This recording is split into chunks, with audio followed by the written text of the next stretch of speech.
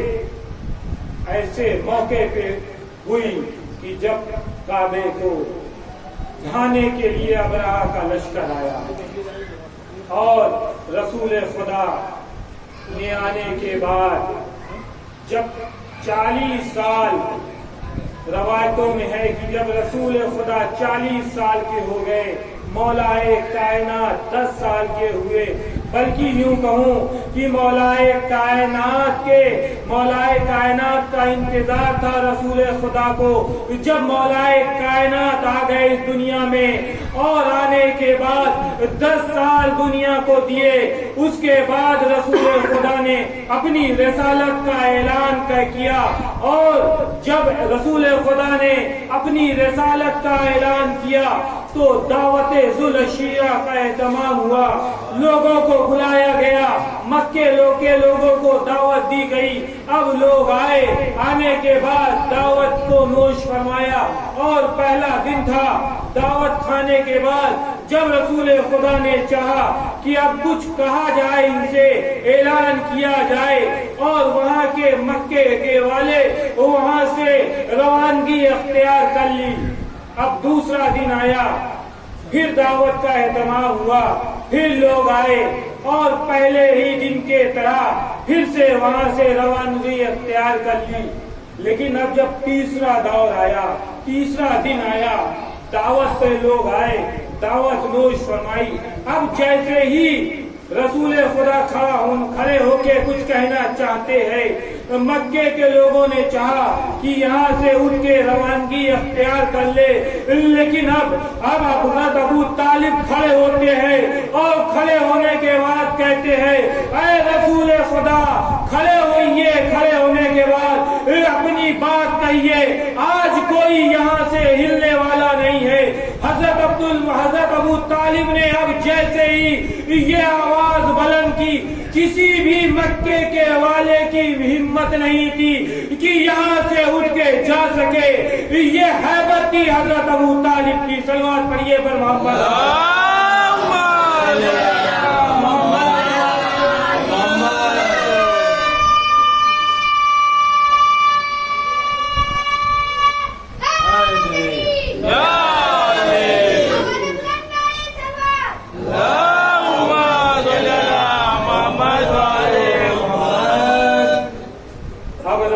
خدا نے اعلان رسالت کیا، اور جیسے ہی اعلان رسالت ہونا تھا کہ اب مکے کے لوگ رسول خدا کے دشمن ہو گئے، لیکن ہر موقع پہ حضرت ابو طالب کھڑے رہے، یہاں تک کہ یہ حال تھا کہ رسول خدا کے زندگی کو بچانے کے لیے حضرت ابو طالب جب رسول خدا سو جاتے تھے تو اپنے رسول خدا کے بستر کو بدل دیا کرتے تھے، کبھی رسول خدا کی جگہ مولا علی کو سلا دیا کرتے تھے، کبھی حضرت طالب لیٹتے تھے، کبھی اپنے دوسرے بیٹے جعفر کو لیٹا دیا کرتے تھے۔ رسول خدا کی پرورش ایسے حضرت ابو طالب نے کی، اور جب رسول خدا رسالت کا اعلان کرنے کے لیے نکلتے تھے راستوں پہ تو لوگ رسول خدا کے اوپر مکے کے لوگ رسول خدا کے اوپر اینٹیں پتھر پھینکا کرتے تھے، رسول خدا کو زخمی کیا کرتے تھے۔ اب جب رسول خدا زخمی حالت میں واپس آئے تو جب حضرت ابو طالب نے مکے کے لوگوں سے کہا کہ تمہارے بیٹے تمہارے بچے اب میرے بھتیجے کے اوپر اینٹیں پتھر سے حملہ کرتے ہیں، تو مکے کے لوگوں نے کہا کہ اے محمد یہ بچوں کی بات ہے، بچوں کی بات میں ہم بڑوں کو نہیں دخل دینا چاہیے۔ اب حضرت ابو طالب نے اب کیا کام کیا دوسرے دن کہ مولا کائنات کو رسول خدا کے ساتھ بھیج دیا کہ اے علی جاؤ، اب رسول جا رہے ہیں تبلیغ کے لیے، تم رسول خدا کا ساتھ دینا۔ اب جب آگے آگے رسول خدا، پیچھے پیچھے مولا کائنات، اب جب مکے کے بچے باہر آئے تو مولا کائنات نے مکے کے بچوں کے اوپر اپنی کھجور کی بیجیں پھینکنا شروع کیا تو کسی کا ہاتھ ٹوٹا، کسی کا پیر ٹوٹا۔ اب مکے کے لوگ گھروں میں آواز بلند ہونے لگی، علی مار رہے ہیں، علی نے حملہ کر دیا، کسی کا ہاتھ ٹوٹا، کسی کا پیر ٹوٹا۔ اب سب ٹوٹے ٹوٹے جب حضرت ابو طالب کے گھر آئے اور حضرت ابو طالب کے پاس آنے کے بعد فریاد کیا کہ اے ابو طالب، تمہارے بیٹے علی نے آج ہمارے بیٹوں کو ایسا حملہ کیا کہ سب ٹوٹے ٹوٹے نظر آ رہے ہیں۔ تو رسول خود جب ایسا بات آئی تو حضرت ابو طالب نے کہا کہ یہ بچوں کی بات ہے، بچوں میں رہنے دو، ہم سے کیا مطلب۔ صلوات پڑھیے بر محمد والے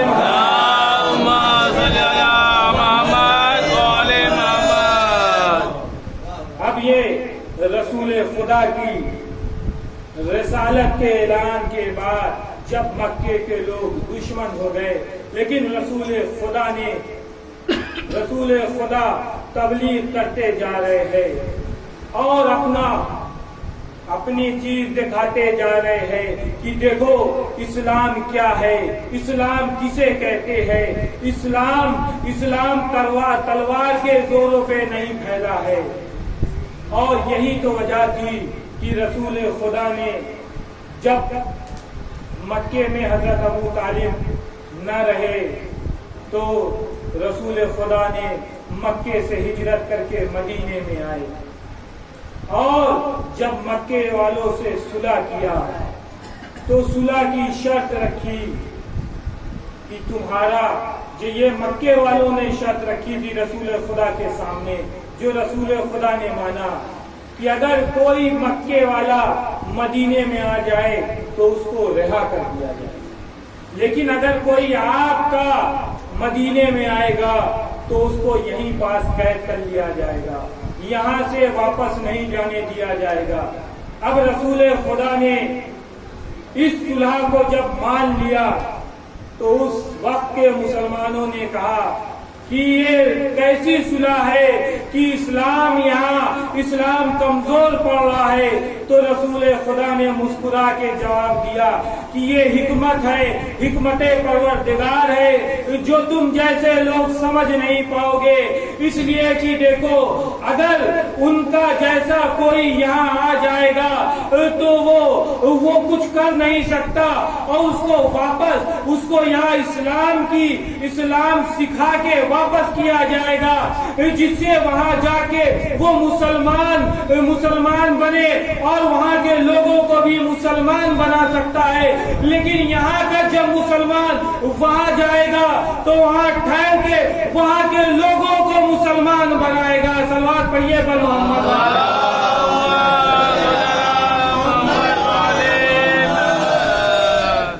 یہ رسول خدا کی لوگوں نے حکمت پروردگار صلح رسول خدا نہیں سمجھ سکتے۔ دوسری صلح جب ہوئی جو امام حسن نے جب صلح کی، جن کی آج شب شہادت ہے، تو امام حسن کی جب صلح ہوئی تو لوگوں نے امام حسن کی صلح کو نہیں سمجھا۔ امام حسن جن کی آج شب شہادت ہے، آپ کی ولادت 3 ہجری میں ہوئی تھی اور امام حسن کا ایک لقب ہے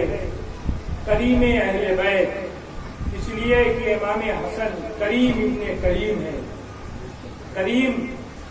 لفظ آپ حضرات جانتے ہوں گے، لیکن بچوں کے لیے اس لیے کہ جب تک لفظ کا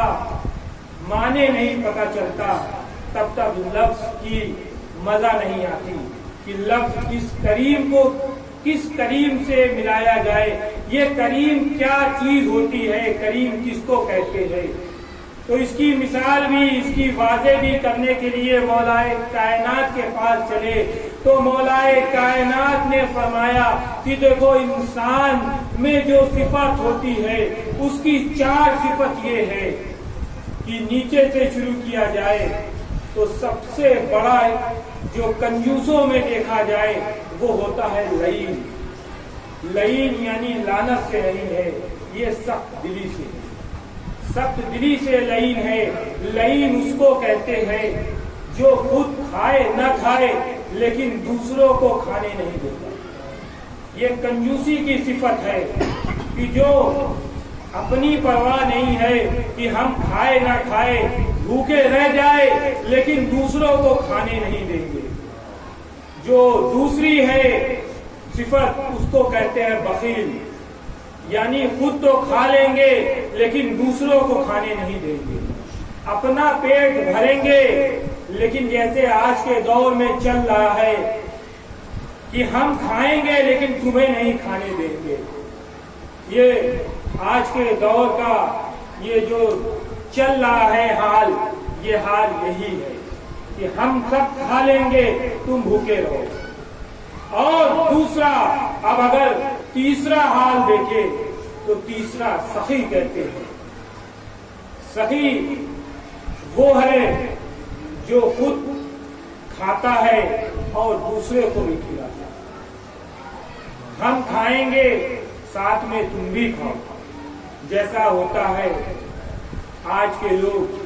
جو کہتے ہیں بڑا دلدار ہے، بہت زیادہ سخی ہے، اپنے یہاں روز مہمان بلاتا ہے اور خود بھی کھاتا ہے اور اپنے ساتھ لوگوں کو بھی کھلاتا ہے. اور اس کی مثال ابھی دیکھا گیا ہے کہ لوگوں نے جب لاک ڈاؤن آیا، قید ہوئے لوگ گھر میں، لوگوں کو تنگ دستی ہوئی تو کچھ لوگ آگے بڑھ کے آئے، انہوں نے لوگوں کی مدد کرنا شروع کیا، خود بھی کھایا لوگوں کو بھی کھلایا. اس کو کہتے ہیں سخی. اسی لیے مولائے کائنات نے ایک جگہ کہا تھا کہ جب حاتم کو لوگ سخی کہتے تھے تو مولائے کائنات نے یہی کہا تھا ہاں وہ بے شک وہ سخی ہے، 7 دروازوں سے دیتا ہے، لیکن علی وہ ہے جو ایک دروازے سے اتنا دے دیتا ہے کہ غریب کو 7 دروازے جانے کی ضرورت ہی نہیں پڑتی. صلوات پڑھیے پر محمد.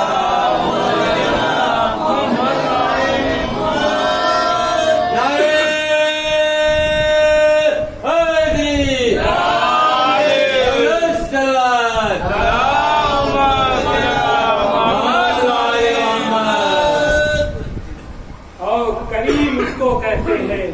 جو خود کھائے یا نہ کھائے، خود بھوکا رہ جائے لیکن دوسروں کا پیٹ بھر دیا کرتا ہے. اسی لیے امام حسن کو کریم اہل بیت کہا جاتا ہے. کریم تو ہمارے 12 امام ہے، 14 معصوم ہے، لیکن کریم اہل بیت امام حسن ہے.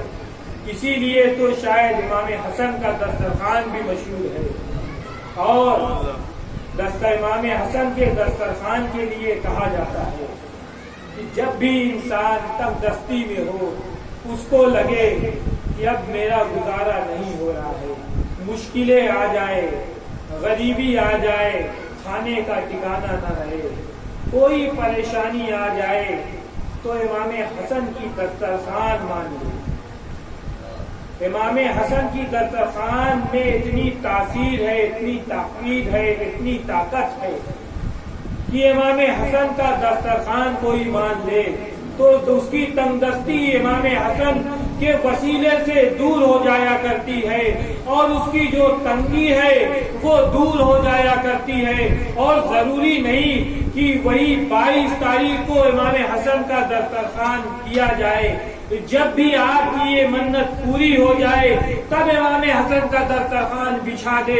اور اس پہ لوگوں کو بلائے، امام حسن کی دسترخوان کی منت مانے اور اس کو پورا کرے.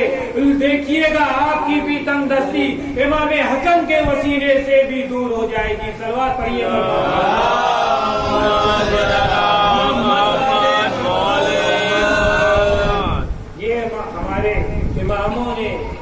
ہمارے علماؤں نے یہ ہر چیز کا ایک سلوشن نکالا،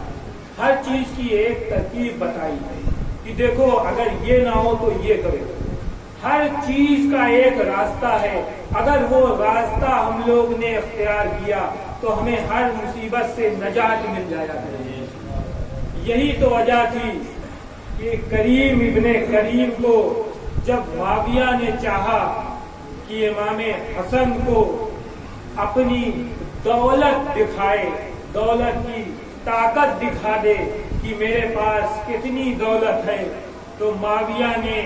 امام حسن کو دکھانے کے لیے اعلان کیا کہ آج جو لوگ ہیں آئے اور آئے، میں ان سب کو کچھ نہ کچھ ہدیہ کروں گا، کچھ گفٹ دوں گا۔ اب لوگ آنا شروع کیے اور امام حسن کو بھی دعوت نامہ بھیجا کہ آپ بھی آئیے۔ جب سب لوگ آنے لگے، سب آئے اور معاویہ کے پاس سے کچھ نہ کچھ لے کے جانے لگے، امام حسن نہیں آئے تو معاویہ نے اپنے دربار میں کہا کہ آج حسن نہیں آ رہے ہیں۔ امام حسن یہ سوچ رہے ہیں کہ جب آخر میں چلوں، جب معاویہ کے پاس سب ختم ہو جائے تب معاویہ کچھ نہیں دے سکے گا، تب آئیں گے۔ اب جب سب دے چکا، سب کو دے چکے، امام حسن کے پاس پھر سے اپنا دعوت نامہ بھیجا، اصرار بڑھا تو امام حسن آئے۔ امام حسن جانتے تھے کہ کیوں بلا رہا ہے، امام حسن آئے۔ جیسے ہی امام حسن آئے، اس نے اپنے درباریوں سے کہا کہ ترازو کے ایک پلے پہ امام کو رکھ دو اور ان کے برابر جتنا مال ہے وہ امام حسن کو دے دو۔ اب جب اس نے اپنی دولت کی طاقت امام حسن کو دکھانے کی کوشش کی، جیسے ہی امام حسن وہاں سے جانے لگے تو معاویہ نے کہا کہ اے حسن، میں ہندا کا بیٹا ہوں، میری دولت کی طاقت کو دیکھو، میری سخاوت کو دیکھو، میں نے آج پورے شہر کے لوگوں کو دیا اور آپ کو میں نے اتنا زیادہ ہدیہ دے دیا۔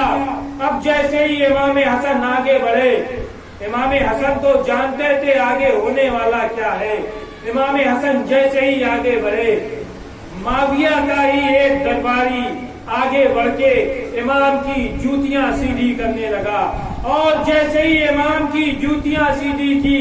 امام نے اس کو اشارہ کیا کہ یہ جو مال ہے یہ تم لے جاؤ۔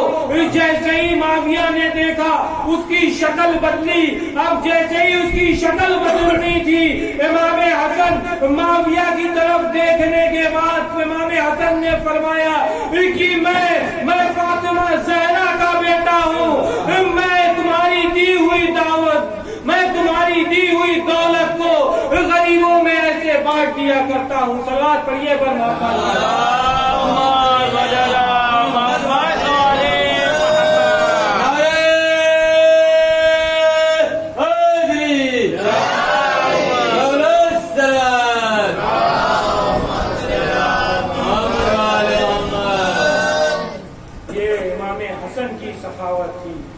یہی تو وجہ تھا کہ معاویہ امام حسن سے دل میں جو بغض تھی وہ بغض بڑھتی گئی اور امام حسن کی زندگی کا دشمن بن گیا، اور امام حسن کے لیے امام حسن کی زوجہ کے ذریعے امام حسن کو زہر دینے کا ارادہ بنا لیا۔ اب جب امام حسن کو زہر دینے کا ارادہ بنایا، امام حسن کی زوجہ کو جودہ بنت اسد کو وہ زہر لا کے دیا کہ جو زہر کا ایک بوند بھی سمندر میں گر جائے تو مچھلیاں مر جائیں۔ وہ زہر جب امام حسن کو دیا تو جودہ نے پانی میں زہر دینے کے بعد کمرے سے نکل کے دروازہ